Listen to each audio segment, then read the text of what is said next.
Assalamualaikum warahmatullahi wabarakatuh. Channel ini membahas tentang dimensi sejarah Indonesia. Materi video ini diambil dari berbagai sumber. Buang energi negatif dan ambil sisi positifnya. Selamat menyaksikan. Serat Dharma Gandul bagian yang ke-6 tersebut dalam serat Tapak Hyang yang juga disebut dengan Sastra Jendra Yuningrat, serat yang tercipta dari Sabda Kun atau maksudnya berasal dari Wahyu juga, yang dinamakan Cito atau kuduk manusia sesungguhnya bermakna pucito atau hanya pujian semata. Dewa yang agung yang telah menciptakan cahaya menyala dan menyelimuti sekujur tubuh manusia sesungguhnya ada dekat, sedekat dengan kuduk manusia. Atau kuduk manusia sangat dekat, namun sulit manusia melihat kuduknya sendiri kalau tidak bercermin. Jiling atau kening sesungguhnya bermakna puji eling atau memuji dan ingat kepada Gusti. Punuk atau bahu sesungguhnya bermakna panakno atau tempatkanlah, maksudnya tempatkanlah kesadaran kamu pada posisi yang sesungguhnya. Timbangan atau tulang bahu yang menonjol sesungguhnya bermakna salang atau terhubung, maksudnya terhubung dengan Gusti. Pundak sesungguhnya bermakna pandu atau mencari. Hidup di alam dunia ini hanya mencari dua hal, buah pengetahuan dan buah kuldi atau keduniawian. Jika mendapatkan banyak buah kuldi, hasilnya akan gemuk. Jika mendapatkan buah pengetahuan yang banyak, bisa dibuat bekal untuk hidup. Hidup yang kekal abadi yang tidak terkena mati. Tepak atau dodo sesungguhnya bermakna tepo tapaniro atau tetapkan tapamu. Walikat atau belikat sesungguhnya bermakna wali anik gesang atau dibalik hidup. Ulo-ulo atau tulang belakang manusia sesungguhnya bermakna ulatono atau perhatikanlah dengan seksama. Amatilah punggungmu dengan seksama. Atau maksudnya amatilah sesuatu yang dekat denganmu tapi sulit untuk dilihat secara langsung seperti halnya punggung kita. Sungsum atau sumsum tulang sesungguhnya bermakna sungsungan atau persembahkanlah. Maksudnya persembahkanlah kehidupanmu bagi Gusti. Lambung sesungguhnya bermakna Dewa yang Maha Agung yang menciptakan alam ini secara bersambungan. Bersambungan antara ingat, lupa, hidup mati. Atau maksudnya ruabineda atau dualitas duniawi. Lempeng atau bagian pinggir perut, kiri dan kanan. Maksudnya kuatkan tekad dan lempeng atau luruskanlah tekadmu lahir batin. Luruskanlah agar bisa membedakan mana benar dan mana salah, mana baik dan mana buruk. Mata maksudnya lihatlah semua ini dengan kesatuan batin yang utuh. Lihatlah kiblat yang benar. Banyak kiblat namun yang benar hanyalah satu saja. Tengen atau kanan maksudnya tengenan atau benar-benar utamakan hingga jelas dan terang. Bahwasanya di dunia ini hanya sekedar memakai raga fana semata. Raga yang tidak susah-susah membuat sendiri dan tidak juga beli. Kiwo atau kiri maksudnya raga ini berisi hawa atau keinginan. Dan sulit untuk dimatikan segala keinginan tersebut. Begitulah yang tertulis dalam serat. Manakala Paduka meragukan siapakah yang membuat raga, siapakah yang telah memberikan nama? Sesungguhnya tak lain hanya Lata wal Uzza. Atau sekali lagi Sabdo Palon memakai istilah Tuhan dengan nama Lata wal Uzza. Manakala Paduka tetap meragukan, jelas Paduka bisa disebut kafir. kapiran, atau sia-sia kelak jika Paduka meninggal. Tidak mempercayai tulisan Gusti atau yang ada di dalam tubuh Paduka sendiri, serta telah murtad kepada para leluhur Jawa semua. Kelak saat mati, ruh Paduka akan menempel pada besi atau pusaka, kayu, batu, menjadi demit yang menjaga tanah. Itu akan terjadi jika Paduka tidak bisa membaca serat atau wahyu yang ada di dalam tubuh Paduka sendiri. Jelas kelak jika meninggal akan menjelma atau lahir kembali menjadi kuwu atau binatang laut. Akan tetapi jika mampu membaca sastra yang tertulis di dalam tubuh Paduka, berasalnya manusia akan lahir kembali menjadi manusia. Atau sungguh kelahiran kembali ini yang diceritakan dalam ajaran Timur Tengah. Salah satu contohnya konon dulu saat Kanjeng Nabi Musa hidup, ada orang yang telah meninggal dan telah berada di dalam kuburan. Bisa hidup kembali, hidupnya bahkan bisa berganti menjadi roh yang murni. Bahkan bisa mencapai kedudukan atau evolusi jiwa yang baru. Jika Paduka memeluk agama Islam, seluruh masyarakat Jawa pasti akan ikut memeluk agama Islam semua. Kalau hamba ini, badan kasar berikut badan halus hamba sudah hamba genggam dan hamba kuasai. Sudah mampu hamba jadikan satu. Tak ada beda mana yang disebut dalam dan mana yang disebut luar lagi. Jadi hanya sesuai dengan keinginan hamba semata. Menghilang dalam wujud gaib atau berbadan halus maupun mewujud atau berbadan kasar seperti sekarang, bisa hamba lakukan seketika dan kapanpun juga. Jika hamba tengah berkeinginan mewujud, inilah wujud yang hamba pilih. Jikalau hamba berkeinginan untuk berwujud gaib, bisa terjadi seketika. Jikalau hamba berkeinginan untuk berwujud wadak, bisa terlihat seketika juga. Raga hamba ini sudah bersifat ilahi. Seluruh raga hamba ini satu persatu memiliki nama sendiri-sendiri. Silahkan ditunjuk mana yang disebut sabdo palon sudah hamba halangi dengan wujud ragawi. Begitu mewujudnya hingga tidak bisa diketahui lagi mana sesungguhnya sabdo palon. Hanya nama yang bisa dikenali. Sabdo palon sesungguhnya tidak tua juga tidak muda, tidak mati juga tidak hidup. Hidupnya meliputi matinya dan matinya meliputi hidupnya, abadi selama-lamanya. Sang Prabu bertanya, "Di manakah Tuhan yang sejati?" Sabdo palon menjawab, "Tiada jauh juga tiada dekat. Paduka adalah perwujudannya. Dinyatakan telah menyatu, budi atau kesadaran, hawa atau keinginan, dan badan atau jasad fisik. Ketiganya adalah sarananya mewujud. Tiada terpisah, akan tetapi tidak juga menyatu. Sesungguhnya Paduka adalah Raja yang utama. Pastilah akan memahami apa yang hamba ucapkan." Sabdo palon menjawab sedih, "Hamba menuruti agama yang lama. Kepada agama yang baru hamba tidak menuruti. Apa sebabnya Paduka memutuskan berpindah agama, akan tetapi tidak meminta pertimbangan kepada hamba? Apakah Paduka lupa akan arti nama hamba Sabdo palon?" Sabdo artinya ucapan, palon artinya ketetapan, naya artinya wajah, genggong langgeng tak berubah. Jadi ucapan hamba ini adalah ketetapan bagi wajah atau bentuk dari tanah Jawa. Langgeng selamanya. Sang Prabu berkata, "Bagaimana ini? Aku sudah terlanjur memeluk agama Islam. Sudah disaksikan oleh Syahid, aku tidak boleh kembali memeluk agama Buddha lagi. Akan memalukan dan ditertawakan bumi serta langit jika aku tidak konsekuen." Sabdo palon berkata, "Sudah terlanjur, silahkan Paduka jalani sendiri, hamba tidak ikut-ikut."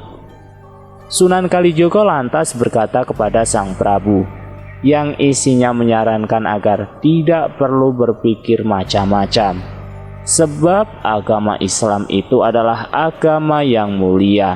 Sunan Kalijogo memohon izin untuk menjadikan air di dalam danau sebagai tanda bukti bagaimanakah nanti baunya.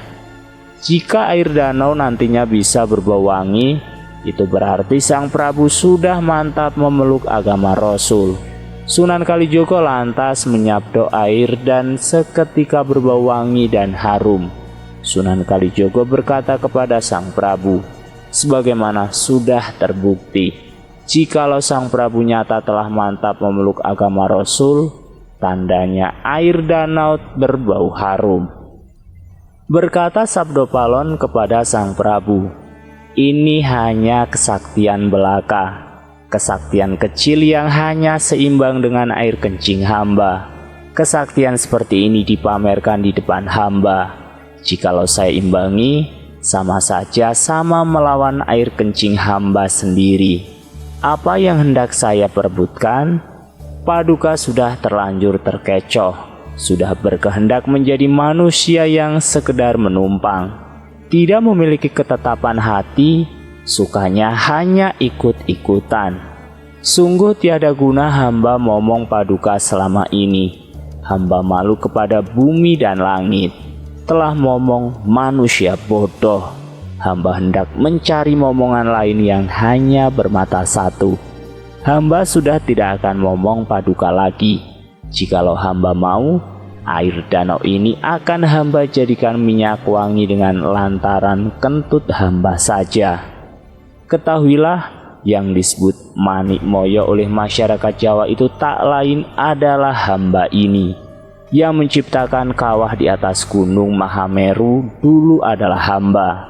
Adi Guru atau Batara Siwa yang memberikan izinnya. Pada waktu itu tanah di Pulau Jawa ini masih belum stabil. Di dalam tanah mengeram api yang siap keluar setiap saat. Oleh karenanya hamba cuma kentuti setiap puncak gunung agar supaya api tersebut bisa mengalir dari sana saja. Oleh karenanya tanah Jawa lantas menjadi stabil dan banyak gunung di Jawa yang aktif memiliki kawah berapi, berisi air panas dan air tawar. Hamba yang membuat sedemikian itu dulu. Semua atas kehendak Latawal Huzza yang telah menciptakan bumi dan langit. Apa kurangnya agama Buddha? Setiap pemeluknya bisa memohon sendiri kepada Yang Maha Kuasa. Percayalah, jika Paduka berganti agama Islam, meninggalkan agama Buddha, keturunan Paduka akan senantiasa dalam kesusahan. Jawa hanya tinggal nama, Jawanya hilang dan sukanya akan mengikut bangsa lain. Tapi kelak suatu saat akan diperintah oleh orang Jawa yang memahami atau ajaran leluhur lagi. Silakan Paduka buktikan. Kelak sebelum menjelang purnama jarang diikuti tampaknya bulan mulai tanggal pertama, biji padi banyak yang susah tumbuh. Ditolak oleh para dewa, dipaksa untuk ditanam pun akan tumbuh menghasilkan biji merihi atau padi kecil. Hanya bisa dibuat makanan burung. Merihi itu padi yang tidak enak rasanya. Hal ini dikarenakan Paduka telah berbuat kurang tepat, mengikut dan menyembah batu. Buktikanlah, kelak tanah Jawa berubah hawanya, terasa lebih panas dan kurang hujan, berkurang hasil pertanian, banyak manusia yang suka berbohong, suka berbuat nista dan mudah mengucap janji. Hujan tiba tapi salah waktu, membuat kebingungan para petani. Mulai hari ini hujan akan berkurang, sebab merupakan hukuman bagi manusia Jawa yang berani berpindah keyakinan. Kelak jika sudah kembali kesadarannya, sudah ingat kepada agama Buddha lagi, serta manusia Jawa sudah gemar mencari buah pengetahuan lagi, Tuhan akan memberikan ampunan. Suasana Jawa akan makmur tentram kembali seperti zaman Buddha lagi. Mendengar ucapan Sabdopalon, Sang Prabu dalam hati merasa menyesal telah berpindah agama. Hingga lama tak bersuara, lantas berkata, mengapa dirinya tertarik kepada agama Islam karena terpikat ucapan Putri Campa yang mengatakan bahwasanya kelak manusia yang memeluk agama Islam jika meninggal akan mendapatkan surga yang melebihi surga orang kafir.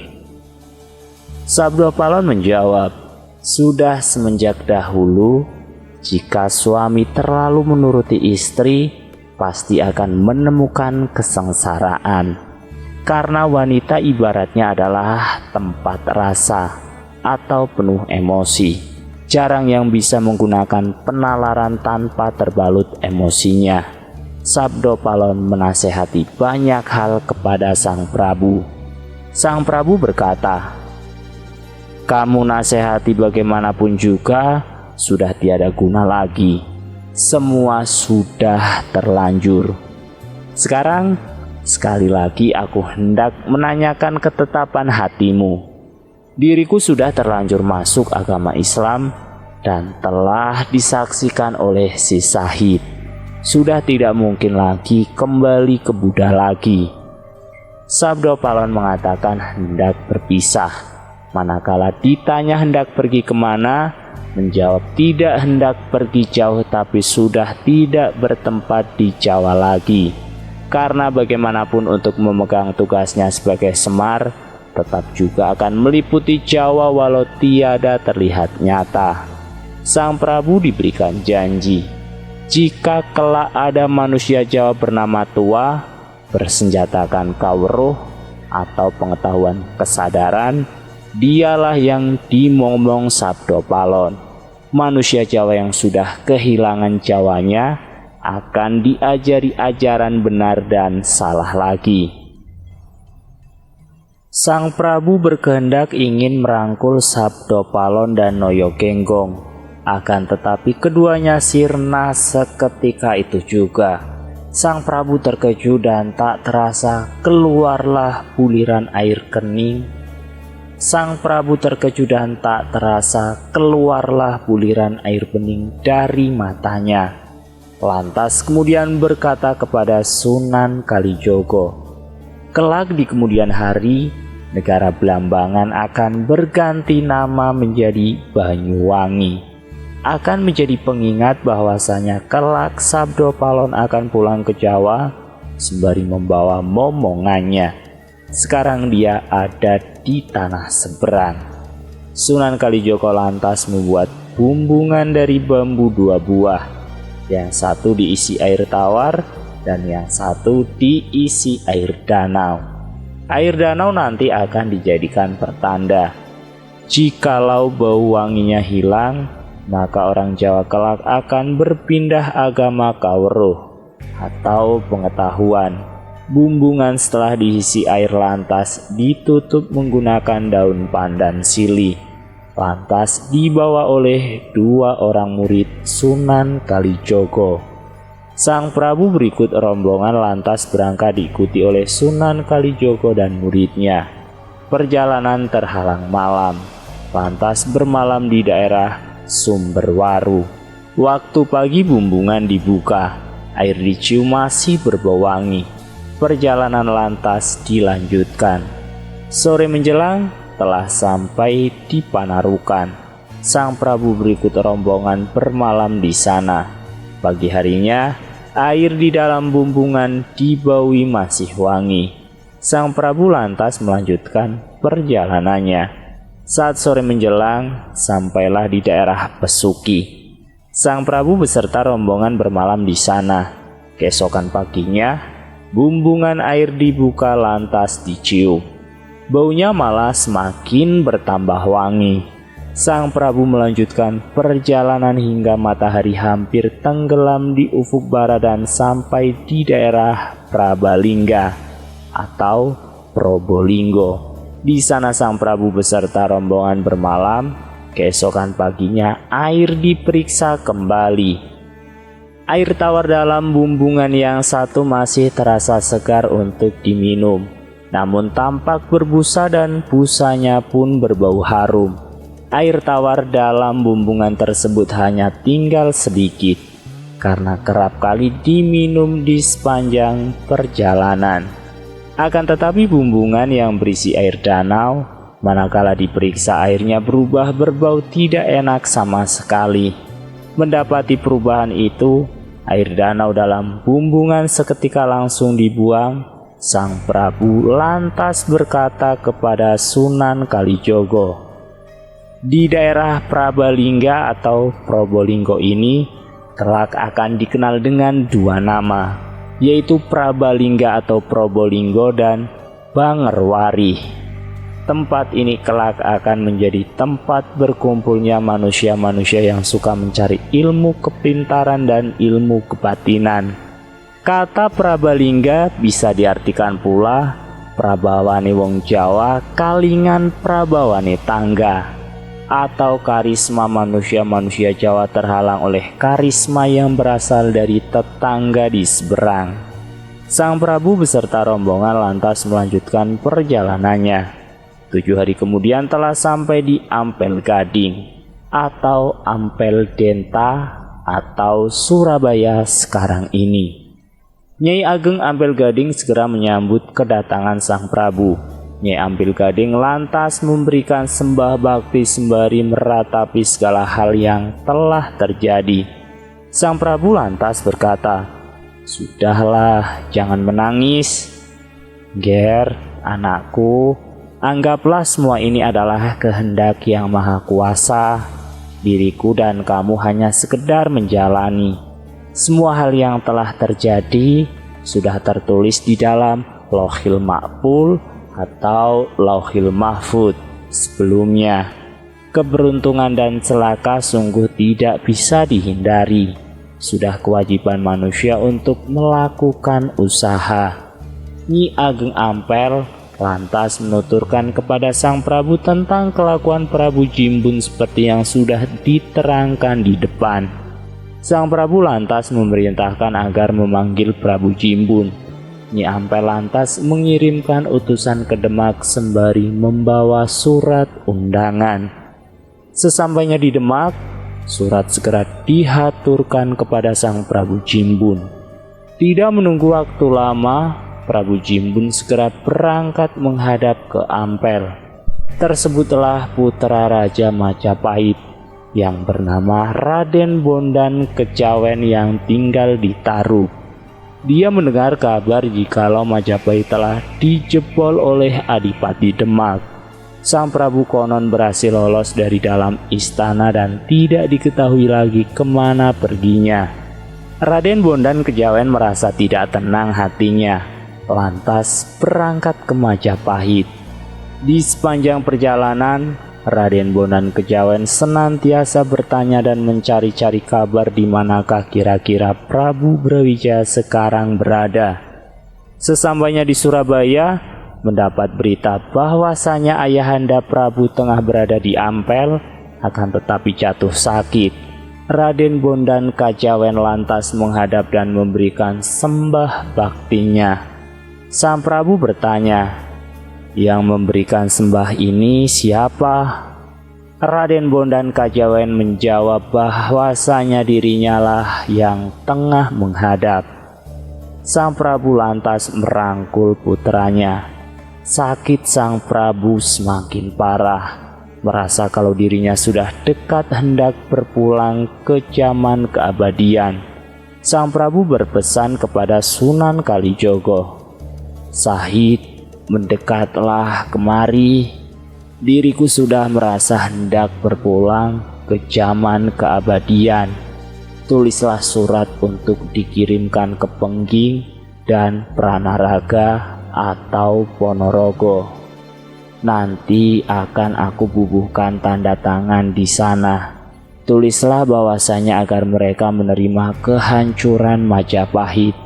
Jangan saling berebut tahta. Semua ini sudah menjadi kehendak Yang Maha Suci. Jangan saling memerangi, hanya akan membuat kerusakan semata. Sayangkanlah kerusakan dan kerugian yang akan diderita oleh para pengikut. Sepeninggalku, agar supaya rukun dengan saudara, siapa saja yang memulai membuat kejahatan, aku benar-benar memohon kepada Yang Maha Kuasa agar kalah perangnya." Sunan Kalijogo lantas menulis surat seperti yang diperintahkan. Setelah surat selesai ditulis, kemudian diberi tanda tangan oleh Sang Prabu. Surat dikirimkan ke Pengging dan Pronorogo. Sang Prabu lantas berkata, "Sahid, sepeninggalanku, dirimu harus bisa momong anak cucuku. Terutama aku titipkan anak ini. Momonglah hingga seluruh keturunannya. Jika memang nanti ada keberuntungan bagi dirinya, kelak anak inilah yang akan menurunkan Lajeri Tanah Jawa atau tokoh kuat di Tanah Jawa sesudah Majapahit. Dan pesanku kepada kamu, jikalau nanti aku sudah berpulang ke zaman keabadian, makamkan aku di Majapahit. Buatkanlah aku makam di sebelah utara timur kolam Segaran. Namailah namaku Sastrowulan. Dan sebarkanlah berita bahwasanya yang dimakamkan di situ adalah istriku Putri Campa. Pesanku lagi, bagi keturunanku kelak jangan sampai menikahi orang berbeda bangsa, dan juga jangan mempercayakan jabatan senopati kepada lain bangsa." Sunan Kalijogo setelah mendapatkan pesan semacam itu lantas bertanya, apakah Sang Prabu tidak memberikan restu kepada putra Paduka Prabu Jimbun untuk bertahta sebagai raja di Tanah Jawa ini? Sang Prabu menjawab, "Sastra maksudnya adalah tulisan, Wulan artinya pelita dunia. Ini melambangkan keutamaanku hanya seperti cahaya bulan, tidak stabil seperti matahari. Jikalau masih ada cahaya bulan, kelak biar semua orang Jawa tahu bahwa saat aku meninggal dunia, diriku telah memeluk agama Islam. Dan aku meminta kepadamu agar kelak dikabarkan bahwa yang dimakamkan di sana adalah Putri Campa, bukan diriku. Sebab diriku sudah dianggap bagaikan seorang wanita atau disepelekan oleh si Patah. Tidak lagi dianggap sebagai seorang lelaki, hingga sedemikian teganya Patah menyia-nyiakan ayahandanya sendiri. Diriku hanya memberikan restu kepada Raja Demak hanya sampai keturunan ketiga.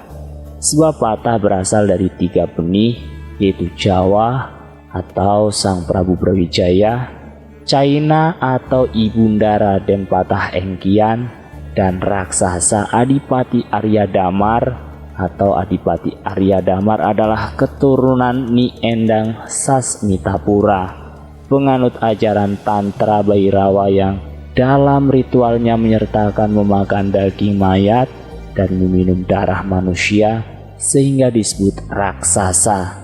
Oleh karenanya tega kepada ayahnya sendiri serta kotor tingkah lakunya.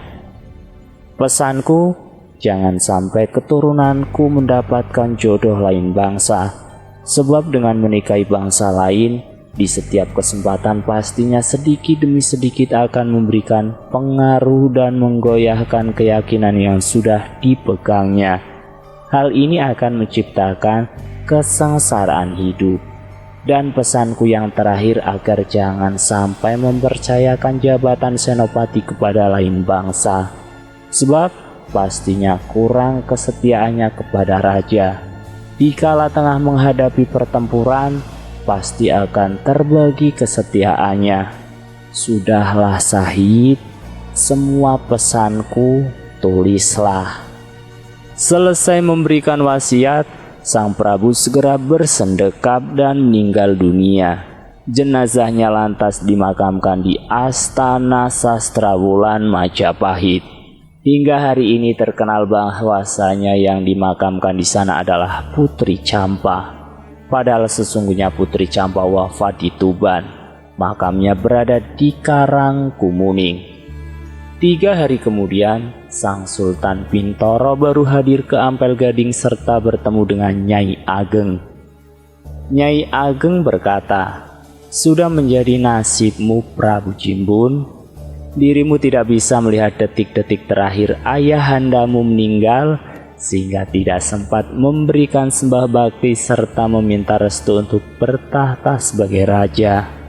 Dirimu juga tidak sempat memohon maaf atas segala kesalahan yang telah kamu lakukan." Prabu Jimbun mengatakan kepada Nyai Ageng, dirinya sudah pasrah kepada nasib. Semua sudah terjadi dan semua harus dijalani. Sultan Demak berada di Ampel selama 3 hari lantas pulang dan bersambung. Sekian, salam rahayu. Wassalamualaikum warahmatullahi wabarakatuh.